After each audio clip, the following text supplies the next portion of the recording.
our first step is to remove the inside unit. There's a plate on the back of it. We're gonna pull this plate off, and then we're going to get that hung up on the wall. So let's go ahead and do that real quick.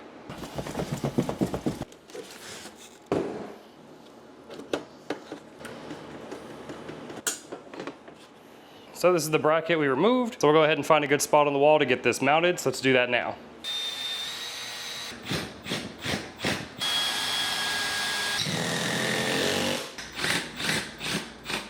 £200 load test.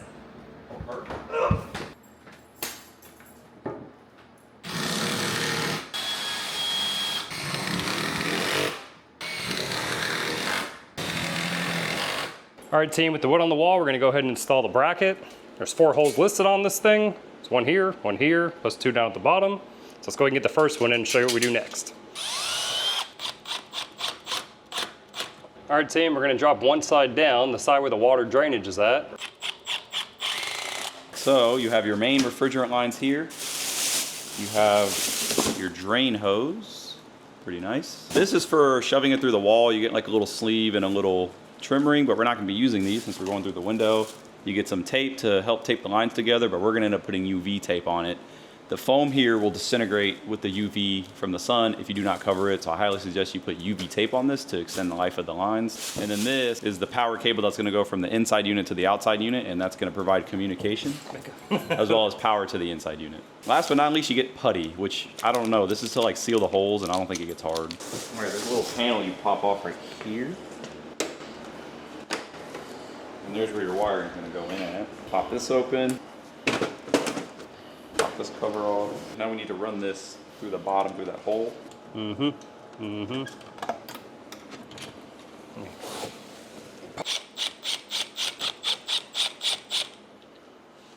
all you do, so you're going to go 1, 2, 3 and ground. Okay, so these terminals won't actually fit in this terminal block. I know it seems weird why they would do that, so you're going to have to actually cut these off. That's fine. Look right here. Well, it's all pinch style, right? So we can just twist it and shove it through. Shove them in. Picture once we're done.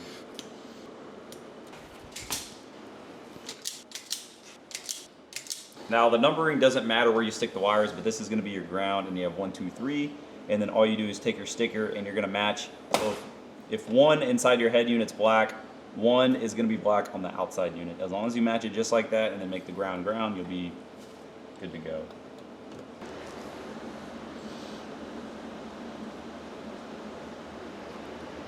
Slap this cover back on, and your wiring is all done.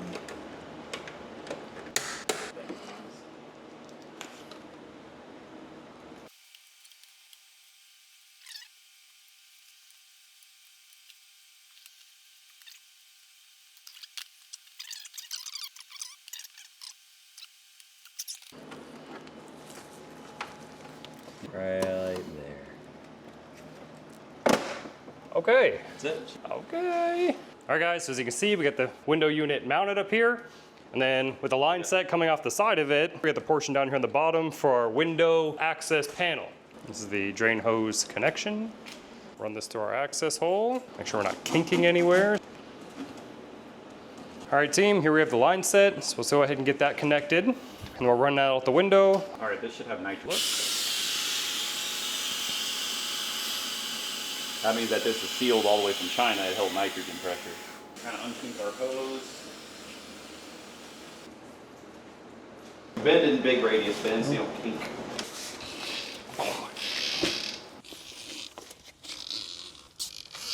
We're gonna go ahead and get these connected up to here. We are gonna go ahead and tighten them, and we're gonna add something called Nylock Blue, which is a sealant. So if you're doing a mini split install and you put this stuff on there, it gives it a better chance of sealing. It's not 100% required, but it does increase the chance of a seal. And you're gonna put these on the flared part of the fittings. So you see here, you have a flare fitting here and here for your both size lines. So we're gonna put a little bit of that sealant on there.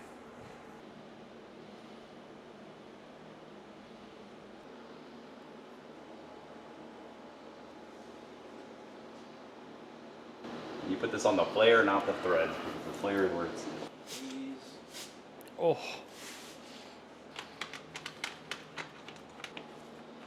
This is the most important part of your install, because if you have a leak here, you will lose your refrigerant. There is a specific torque sequence in the book I highly suggest you abide by the torque sequence, and if you cannot do it, get somebody to do it for you. All right, team, let's go ahead and unbox the outside units.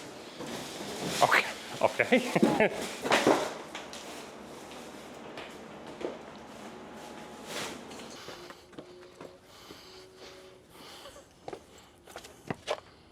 And obviously put like probably that much of a gap minimum.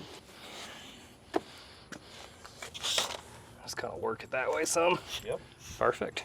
I would definitely keep it up off the ground. Yeah, that's it, like tight. Don't get any funny ideas being behind me. It should have came with some rubber isolator pad.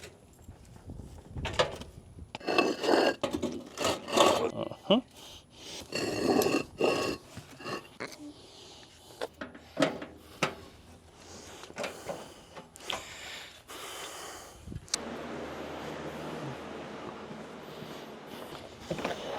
Same thing on this side, we're gonna put our sealant, and that's gonna go directly to our ports right here.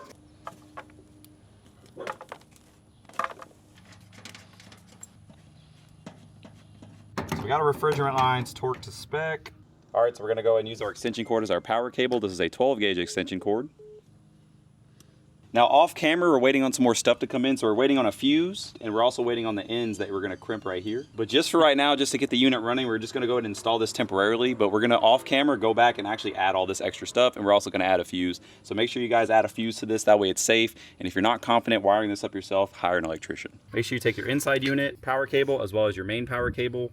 Same thing, you're gonna wanna put grommets right here. We don't have them right now, so just for the sake of the video, we're just gonna install it just like this, but we are gonna go back later and install our grommets as well as install some conduit on all the wiring. But anyways, you're gonna feed it through there. Put your power in, you have an L, an N, and a ground, so that's the live, that's the neutral, that's the ground.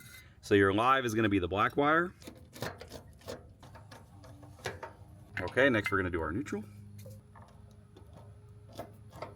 Next, we're gonna refer back to our picture. We have the ground coming from the inside unit, and then these three, you're gonna label your 1, 2, and 3. So we're gonna refer back to our picture and put these in the correct order. Make sure you do that, otherwise you may cause damage. And these are the correct ends that we're actually gonna buy for these. Like I said, we just don't have them yet, but this is what they look like. And then these are just gonna slot right in there perfectly. And then we can take, what I do is kind of take a little bit of this. There we go. All right, kind sir, you want to show us what you're doing? All right, so basically what we have here is a bottle of argon. We're gonna use the argon to fill the system up with inert gas. And when I say the system, I mean not the outside unit, but all our hoses, as well as the inside unit. So basically we're gonna have a lot of pressure in the hose line set.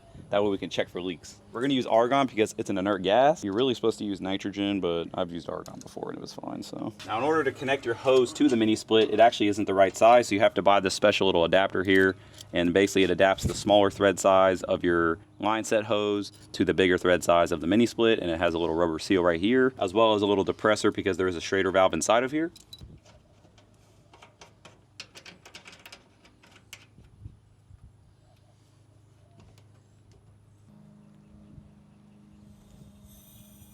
Okay, there we go. So there we go, there's the PSI right there, so we're gonna bump this up to about 200.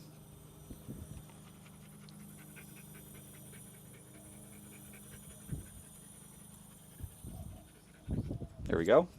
If you're worried about how high the pressure is, the unit actually operates at up to 550 PSI. So this is plenty safe for the unit to handle. Go ahead and close the tank off. And that's it. So now that the tank is shut, if this leaks down at all, the gauge will move. And while we have the 200 PSI in there, we're gonna take our leak detectant soap spray and we're gonna spray all the joints that we connected. All right. And here's our leak detectant spray. Now you can just use soapy water, that will work totally fine. In fact, you don't even have to do this if you don't have the rig to be able to pressure test your system. It is highly recommended. However, if you're very confident that your connections are secure and they're not gonna leak, you can just go straight to vacuuming the system out.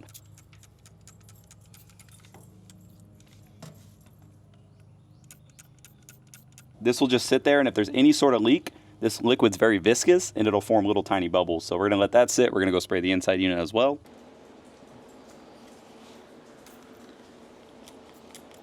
You just want to look really closely for bubbles forming, and as long as you don't have any bubbles forming, you're good to go. But I'm going to let this sit here for a while, let the liquid kind of settle. All right, guys, so this thing's been sitting here for about an hour now. The pressure gauge is still exactly 200 PSI. We put our leak detectant on everything. No leaks were found. So now we're going to unpressurize the system, connect our gauge set, and go ahead and start pulling a vacuum on this. All right, we're going to hook our low side port to the mini split, our little adapter. Then we take our middle port, and we're going to connect this to the vacuum pump.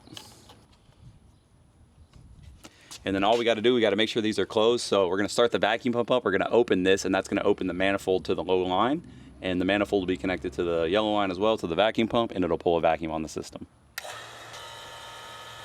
Just like that. And that's it. Give this about 15-20 minutes to vacuum all the way down, and then once it's done, we can remove these caps right here to let the refrigerant into the line set and to the evaporator. All right, guys, we just finished the whole vacuuming down process. We gave it about 30 minutes. We pulled a very nice vacuum on it. So I went ahead and disconnected the vacuum pump. So then what I did is I went ahead and cracked the lines open. With the adapter still on there, I built a little bit of pressure in the adapter, and then I unscrewed it. That way no air could get sucked back in. So I went ahead and removed all the lines, and then I went ahead and opened these all the way. So these are now completely open, both sides, and all the refrigerant now flowed into the lines. And all we have to do now is put the protective caps on. And I already put this one on, and I already put our fill port on. So that's it. This thing's 100% ready to go. All we gotta do now is go inside, plug in the unit, make sure everything works, and then all this is gonna get all cleaned up. Oh. What if we hook it up backwards and it heats the house? Okay, air's coming out. Let's go to the outside unit, see if it's running. Oh, she's running. It's so quiet. It's getting cold. I left the cover off because that way you can wrap all this with tape. And it's officially been 1 full year since we installed this mini split. I really wanted to test this out and make sure I was happy with it before I listed the review and kind of showed everything here. So I am very happy with this. This thing is responsible for 100% of the heating and cooling for the majority of the household. I haven't used the central heat or air in the house for an entire year straight. There's a window AC unit inside of the master bedroom. Oh, 2-story loft build. This video just got released 2 weeks ago, so go check this out if you haven't already seen it. It's a pretty cool build. The window AC unit inside of the bedroom that I put in here when I did the loft build, I'm gonna upgrade this to a mini split as well now. I'm so happy with the one that is in the living room that I decided that the bedroom needs the upgrade as well. So I'm gonna put it up here in this area, so there'll be a video, full install video on that coming out soon. Hi. Hey, what's going on up here? What's going on up here? Okay, this is Mushu, newest member of the channel. Also Mega's best friend. That is still just as cold as it was the day we installed it. If anything, it kind of feels colder. Let's go look at the outside unit so you can see what the grass growth looks like over that concrete slab. It is 94 degrees outside today.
Anyway guys, thank you for watching as always. If you have any questions, put them down in the comments. You know I answer all of them. If you're also running a mini split, I'm curious of how your install differs from mine, so please put that in the comments if you have anything. Other than that, I appreciate your time. Thank you very much, and I will see you in the next one.